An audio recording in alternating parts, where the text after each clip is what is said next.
Imagine standing at a railway switch, your hand trembling on the lever. In front of you, a speeding train is hurtling toward 5 innocent people tied to the tracks, completely unaware of the deadly danger racing toward them. One quick pull, and you can divert the train to another track. But on that side track lies just one person. Your finger hovers. What do?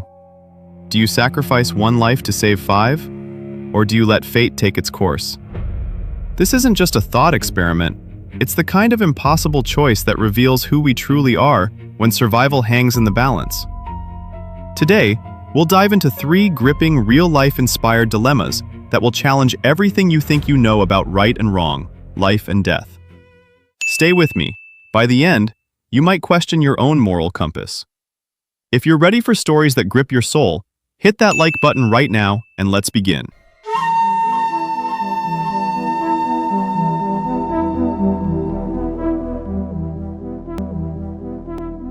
These dilemmas aren't abstract philosophy from dusty books.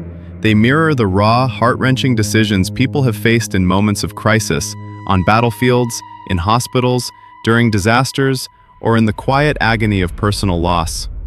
We'll explore 3 powerful scenarios, each one forcing ordinary people into extraordinary moral tests. What would you choose to survive? What price is too high for life? Let's start with the classic trolley problem, the one that has haunted ethicists and everyday thinkers for decades. Picture this. You're a railway worker standing near the controls. A runaway train is barreling down the main track. Strapped helplessly to the rails ahead are 5 people, maybe a group of workers who didn't hear the warning, or innocent bystanders caught in the wrong place at the wrong time. Their lives are seconds away from ending in tragedy. But there's a lever right in front of you. If you pull it, the train switches to a side track where only one person is lying. 1 life versus 5. The math seems simple on paper, save the greater number. But as your hand reaches for that lever, reality crashes in. That one person on the side track?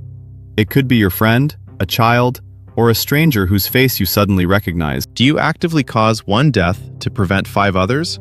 Or do you stand by, hands clean but hearts heavy with the knowledge that 5 perished because you couldn't act? In real-world echoes of this dilemma, doctors and emergency responders have faced similar choices. During wartime or natural disasters, triage decisions mean prioritizing who gets the limited medical resources. One surgeon might have to decide which patient receives the last ventilator, the young mother of 3, or the elderly veteran. Pulling the lever here means making an active choice that feels like playing God. Psychologists studying this find that most people say they'd pull the lever in the abstract trolley case. Utilitarian logic wins. But when the one person is someone they know, hesitation floods in. Emotions override numbers. Our brains are wired for empathy toward the individual right in front of us, not the faceless many. This conflict between cold calculation and human connection is what makes the choice so torturous. Would you pull it? Could you live with yourself afterward, knowing you ended 1 life to preserve others? Now, the second story takes us deeper into personal stakes. Imagine you're a captain on a sinking ship in the middle of a stormy ocean. The lifeboats can only hold a fraction of the passengers. Water is rising fast. Chaos erupts as people scramble for safety. You have the power to decide who boards first. Women and children, the strong who might help row, or your own family member trapped below deck? This isn't hypothetical.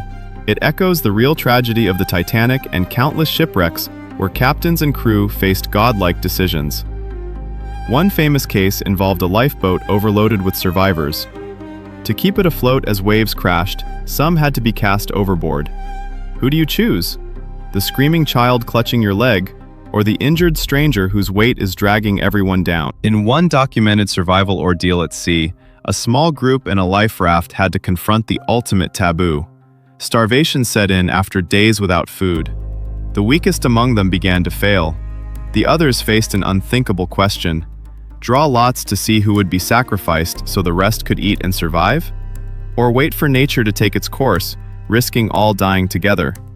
Some chose to act, drawing the short straw on a companion. Others refused, clinging to their principles even as death loomed.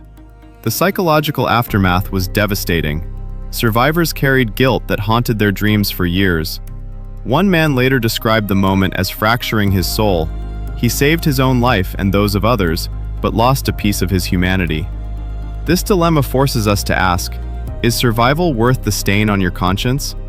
When the group's existence depends on one person's end, does the greater good justify the horror? Families torn apart, lifelong trauma, and endless what-ifs follow such choices. The third story brings us into the sterile yet emotionally charged world of medicine. You're a doctor in a war-torn hospital or during a deadly pandemic. Ventilators are scarce. 2 patients are fighting for breath. A healthy young soldier with his whole life ahead, and an older civilian who has already lived a full life, but now clings desperately to every extra day. You have one machine. Who gets it? The choice isn't just numbers. It's futures, dreams, loved ones waiting at home. In real accounts from overwhelmed ICUs, doctors have described this as soul-crushing.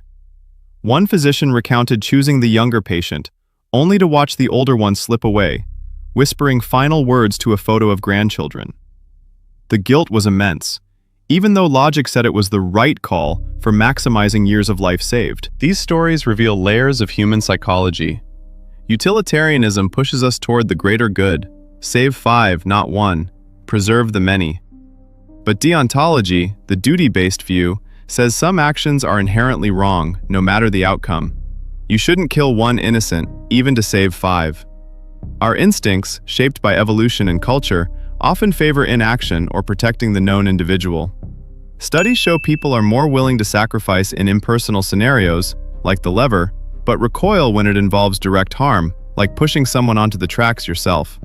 Context changes everything. Is the one person a criminal? A loved one? Does their value to society matter? No easy answers exist, which is why these dilemmas endure. Expanding on the first scenario in vivid detail, the train's whistle screams in the distance. Dust swirls in the tracks. The 5 people struggle against their bonds, eyes wide with terror as they spot the approaching doom. Your heart pounds. Sweat drips down your face. The one on the side track calls out, perhaps a quiet voice you recognize from years ago. Pulling the lever means your action directly causes death. Not pulling it means passive acceptance of greater loss. Philosophers like Philippa Foot and Judith Jarvis Thomson crafted this exact puzzle to probe our intuitions. In variations, the one person is a villain who caused the situation. Does that make it easier? Real-world parallels appear in self-driving car algorithms. How should AI be programmed to choose in unavoidable crashes? Should it swerve to hit fewer pedestrians, even if it kills the passenger? Societies debate this fiercely because it forces us to codify our morals into code. For the shipwreck, waves batter the hull. Salt water stings your eyes. Screams fill the air as the vessel lists dangerously. You, as captain, enforce order. Prioritizing women and children first saved lives historically but raised questions. What about the strong needed to navigate? In one survival tale from a life raft adrift for weeks, the group faced dehydration and madness. They rationed water strictly, but when one member secretly drank more, the decision arose: punish or forgive to maintain group cohesion. Trust eroded, paranoia set in. Survival stripped away civilization's veneer, exposing raw human nature, cooperation mixed with self-preservation. In the hospital, beeps of monitors echo, families plead outside the door. The young patient has potential to contribute to society, cure diseases, raise a family. The elder has wisdom, memories, unfinished stories. Choosing feels like judging worth. Real doctors use protocols like first come, first served or prognosis scores to depersonalize it, but the emotional weight remains. One nurse described holding a dying patient's hand after the choice was made, offering comfort in the final moments. These acts of compassion humanize the impossible. Throughout history, leaders, soldiers, parents have faced variance. In sieges, ration food for the strong or share equally. In famines, save the children or the working adults. Each choice ripples outward. Survivors carry stories, guilt, or pride. Society judges them too, heroes or villains depending on perspective. Yet, in the heat of the moment, with seconds ticking, there's no time for debate. Instinct, training, and values collide. These dilemmas aren't meant to have perfect answers. They exist to make us reflect. Would sacrificing one truly save the five if it breaks you inside? Is passive inaction morally superior to active intervention? How do culture, religion, and personal experience shape our gut reactions? In one culture, collective survival trumps all. In another, individual rights are sacred. No universal rule fits every scenario, which is why they torment us. As we unpack these, notice the common thread: uncertainty. You never have full information. The one might miraculously survive anyway.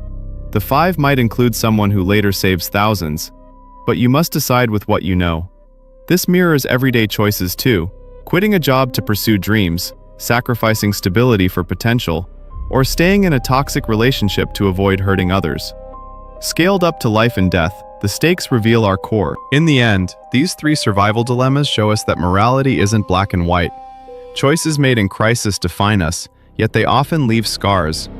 The trolley, the ship, the hospital, each forces us to weigh one life against many, duty against outcome, heart against head. There are no easy answers, only the courage to face the question. What would you choose to survive? Thank you for joining me on this deep, thought-provoking journey. If these stories moved you, challenged you, or made you think differently, please smash that like button, subscribe for more gripping, real-life inspired tales, and turn on notifications so you never miss the next one. Drop your own thoughts in the comments. What would you do in these situations? Share this video with someone who loves moral dilemmas.